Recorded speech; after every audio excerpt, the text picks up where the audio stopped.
Electricity review, 电学的复习。First, law of charge conservation. Charge is 电量, conservation is 守恒. So it means that you cannot create or destroy a net electric charge.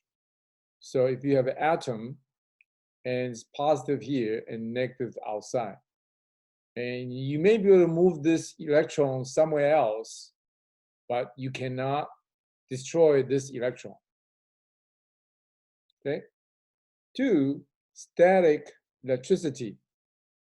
Charges, so this static means not moving. So in Chinese it's 静. So 静电, right? 静电. Charges during rubbing. So usually when you rub between two material, like a rock and maybe a plastic ball. So then one of them will carry positive charge. So if you rub, let's say a ball, a plastic ball, and then a rock, and one of them may carry positive. So it depends on which one lose electron easily. So this one, say, may carry positive charge. This one may carry negative charge. So that means the electron go from the ball to the rock when they are rubbing, during the rubbing. And once they get on it, it's static. So it's not moving. 3, H2O is a polar molecule. So 水是一个极化的一个分子. And CO2 is nonpolar. So the structure of water looks like this. So you can see you have something, if this is a vector, then you have something that goes like that. So it depends on you want to go like that. But in the CO2, you have a vector that goes like this.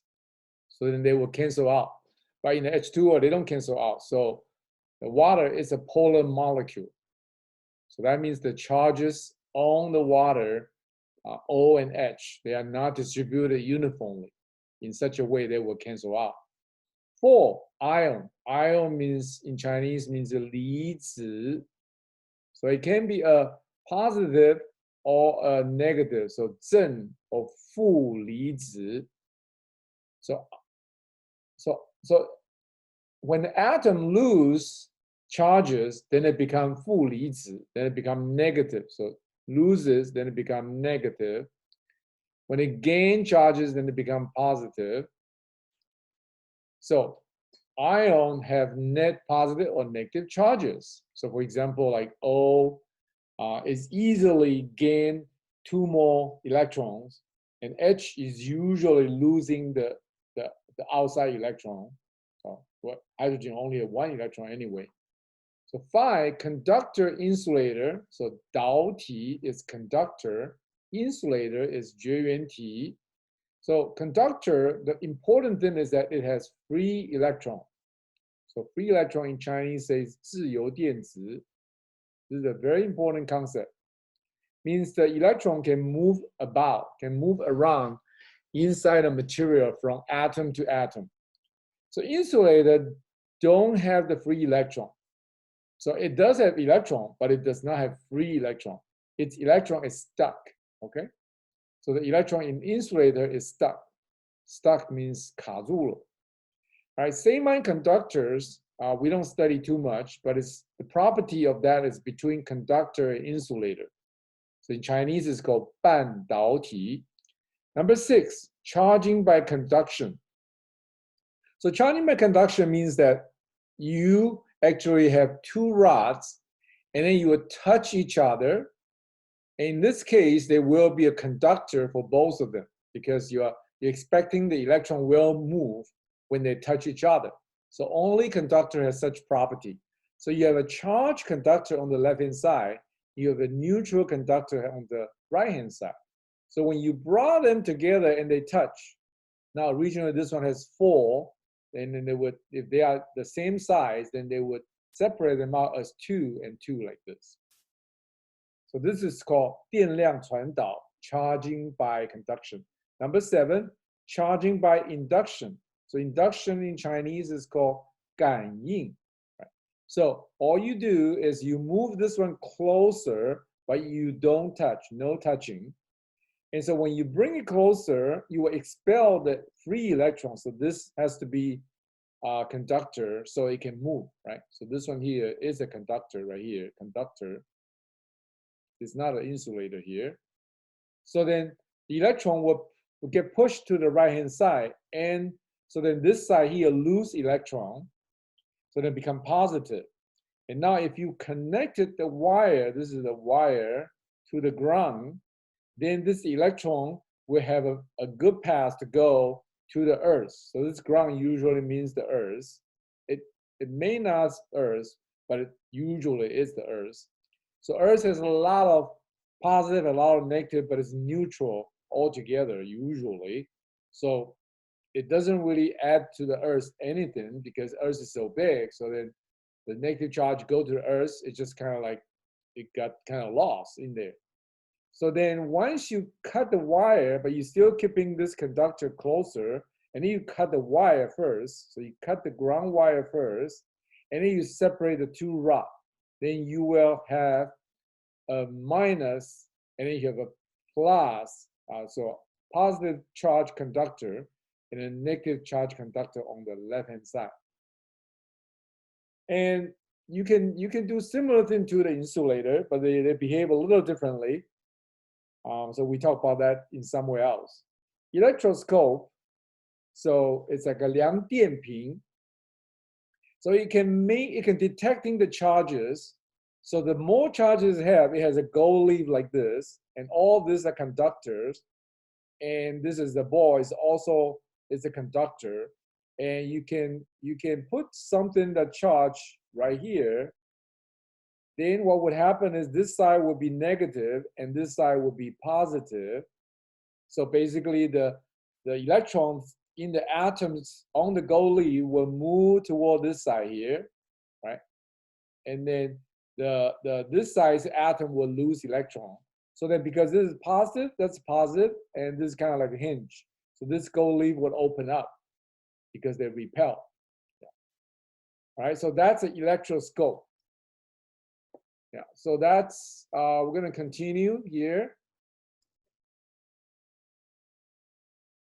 I'm going to continue talking about Coulomb's law. In Chinese, it's 库伦定律. So that is an inverse square law.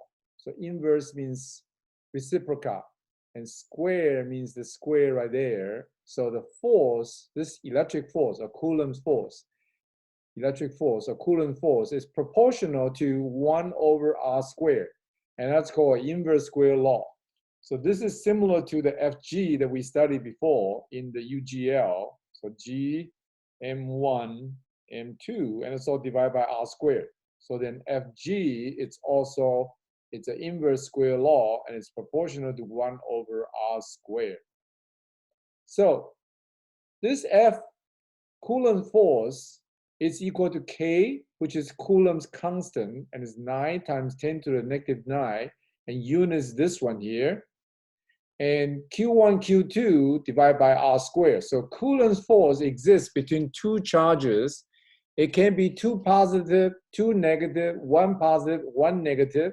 And between positive, they repel. So in this case, they repel.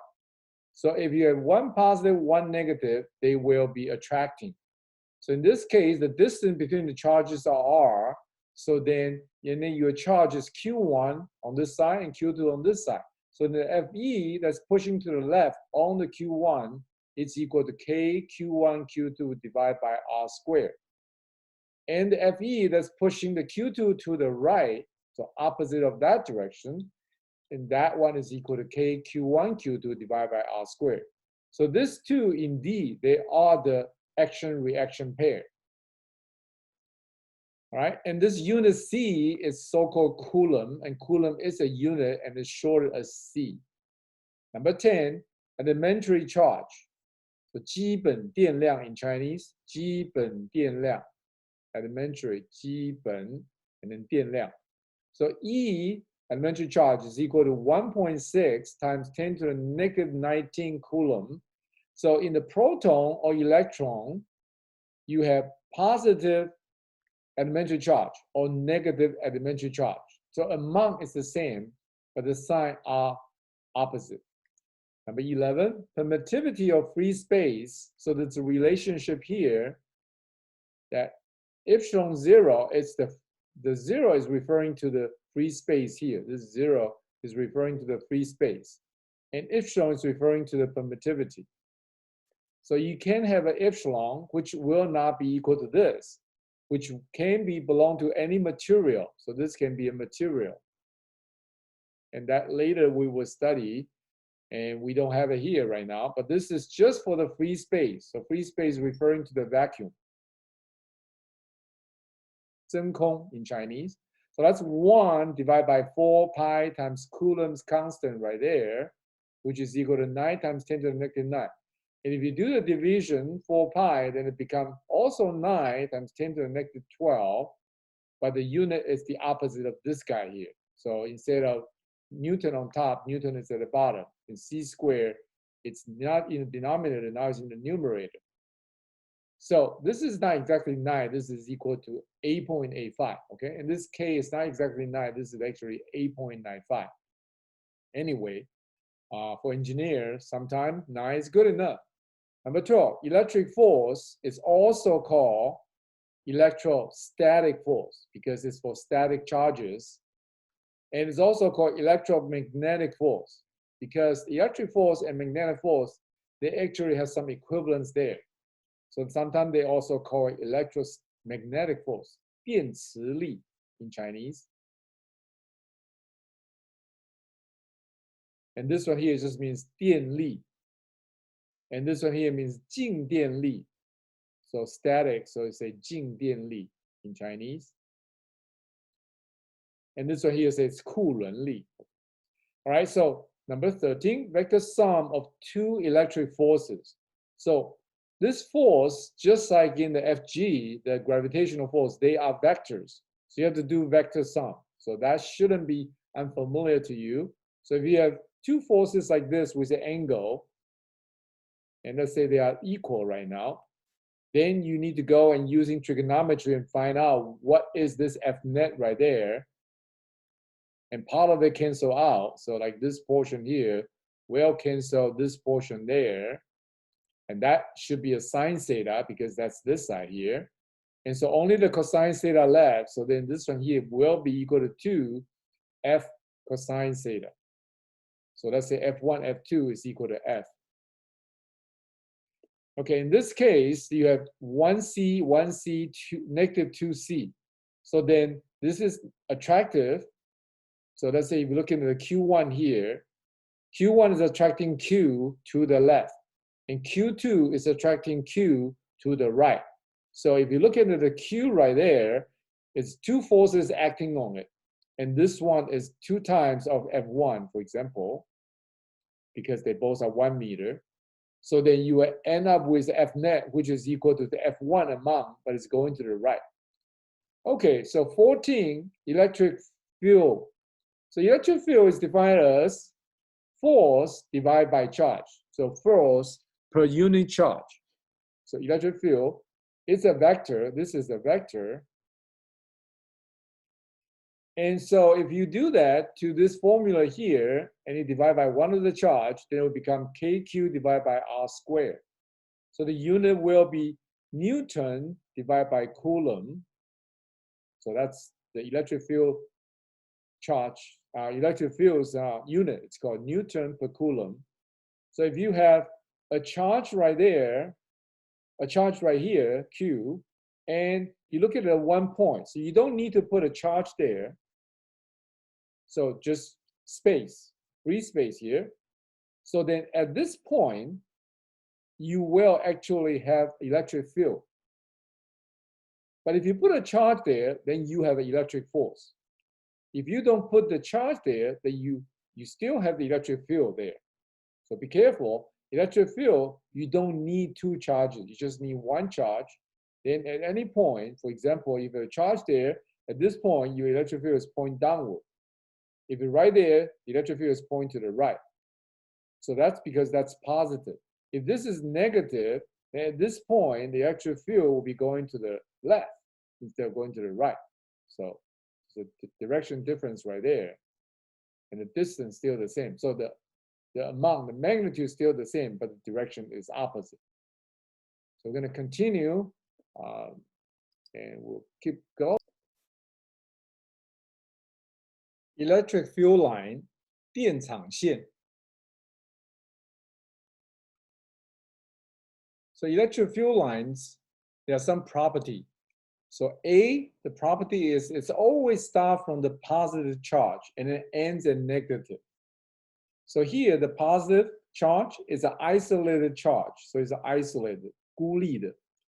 So in this case, this point will have the E going this way. This point will have the E going that way. And this point will have E point downward. And if you move away from it, then the magnitude of the E will become smaller because 1 over R squared. So the further you are, the smaller you become like this. If this is negative, the electric field will be pointing toward this negative. So again, this is isolated. So only the negative charge. There's no other charge around here. So then if you are away from it, then it'll become smaller again. So the direction is opposite to the positive case. So that's the direction definition for the electric field. For the B, the more crowded you are. So what does that mean? So if I'm at this distance, you can see, then in this circumference, I have 1, 2, 3, 4, 5, 6, 7, 8. Of course, you can always draw another A. You can draw another infinity line, but it is more crowded. But if you move away from it, let me change in color. If you move away from it, then you see now you have a larger circumference, but you still have the same A line. So you are not as crowded. So that's why your E field will become smaller as you move away, and it's 1 over R squared, inverse square law. Okay, so that's the B. And C, this line would never cross each other because E, the direction of it is always tangent to the electric field line. So electric field direction, it's always tangent. For example, at this point, at any given point, at this point, electric field going this way. It's tangent to this curve right there. If it's right here, then electric field will be going this way. If it's right there, then electric field will be going this way, tangent. So that's always the case. It's always tangent to it. So if I have this two lines, this electric field line cross each other. So let's say something like this. So what does that mean? It means that, let me change in color again. It means that this point, this field line tell me that my electric field is going this way. And this line tell me my electric field is going this way. So then you have two directions. So that's impossible. So that's why they never cross each other. That's C. And 16. So the E vector sum, it's just like the F vector sum. So you can always treat them as vector, and then you add them together, you subtract them. You have to be careful. Your vector has magnitude and it has direction, just like in the chapter 3. So number 17, so E inside a conductor. So electric field inside a conductor has some property. So E is always equal to 0, the magnitude, inside a conductor. Why? Because if it's not 0, then because it's a free electron, right? Conductor is a free electron. Then this charge, the free electron, will continue to move until it becomes 0. So for example, you have this, it's a charge conductor. If you have positive extra charges, then they will move away from each other until inside here, this E will be equal to 0 at any point inside. So because it's not 0, then this charge, let's say there's a positive charge, then it will be continue to be pushed until it moves to this side here, until this side here. And then they will stuck, and then there will be force that pushing them back, so then the net force will be 0, so then they're going nowhere, so they'll be stuck right there. But if it's in the middle, then they have a path. 他们有一条路线, then they can go. They can still go, and because it's a net It's a free electron idea. And B, the E will always be perpendicular to the surface of a conductor at any given point. So for example, if you have a curve, some kind of curve like this, and you have the charges all gather around the border, right? This is border, remember? They will be going away from each other if you have something like this, for example. And all the charges will come to the border because they repel each other. So when they come here, they will come in such a way that the electric field will be 90 degrees to this surface right there. So if not 90 degrees, then you have a component of a force, right? Then you will, let's say if it's not like 90 degrees, then let me draw something like that. So let's say it has, it's not 90 degrees, it's go like that. This is the force, for example. Then it will have a direction that goes this way, and it will push this net charge to this direction. So it will push this free electron concept. Of course, this is positive, so but the same idea, right? We'll move it so that it will not stay there until the electric field still will be 90 degrees. So that's B. C, the net charge of same polarity will try to move away from each other, just like that. All right, so we're almost done, and we will. So 18, Gauss law. So Gauss law has another version for magnetic. So this version is for electric. 高斯定律，这是一个给电力的啊。将来高斯定律也有一个是给磁力的。So summation, this is the general case. Summation, this is the summation right there, sigma. E perpendicular. So that means this E component is 90 degrees to the delta A. So the one that's parallel to the delta A, that one you don't need to worry about. So only need to find the E that's perpendicular to delta A, and you sum them up, and that will be equal to the Q that's enclosed by the surface. Okay, so it has to have to be a sphere. It can be an arbitrary shape like that, and you have a Q enclosed right there. And then you have a small delta A right there, delta A1, and then you have another delta A2. And you always find this E that's perpendicular to this area there, and you find an E that's perpendicular to this area here. And then you add all this product together, and that's the left-hand side. And the right-hand side is just the middle. Whatever charge that you have, maybe you have two, you have another one there, you have to add them together because they both are enclosed. So enclosed means 被包住了. So it's enclosed by this surface here. So you have two, you got to add them together. So epsilon 0 again, it's called permittivity of free space, right? So that's equal to 9 times 10 to the negative 12. So if you looking at a sphere, special case for the 球体, right? Sphere. Then your E is E. So if you look at this one here, this right there, and this R is already given. So then this E is fixed, and that E is equal to KQ divided by R squared, we know that. But according to this formula, you can see E times the area. The area is a surface area, and this surface area, A, is equal to surface area of the sphere. 球体的表面积. Right? So that's equal to 4 pi R squared. And Q is still Q, epsilon 0. So now if you move this one here to the right-hand side, then you have something like this. You can see now you have 1 divided by 4 pi epsilon 0, which was defined as K before. So then you have KQ divided by R squared. So what's going on here, right? So E, so then let me change the color here. Then E, the formula is E is equal to this one here. So that's familiar. That's from what we just defined. So 19 is the sigma. So this is called sigma in Greek letter.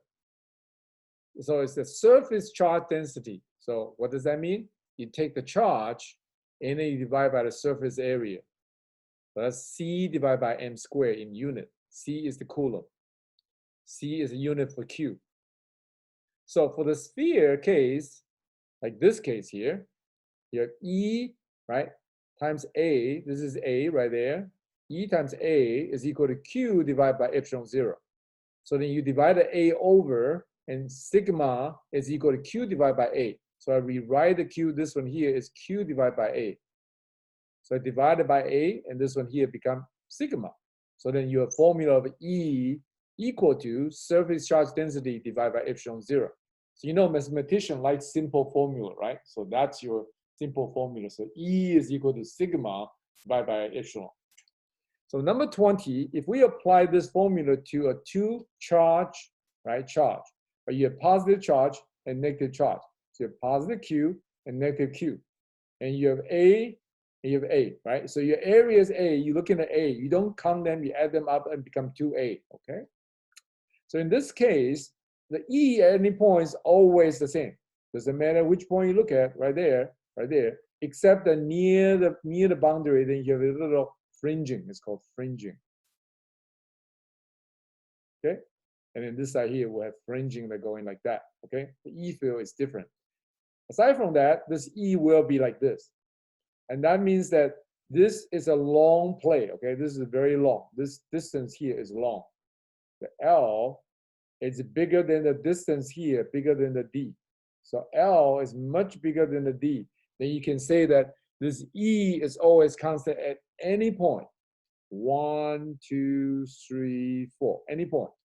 So that's equal to Q, and that's this Q here, divide by the A, and this is the A of this play, and then divide by, at the bottom, epsilon 0.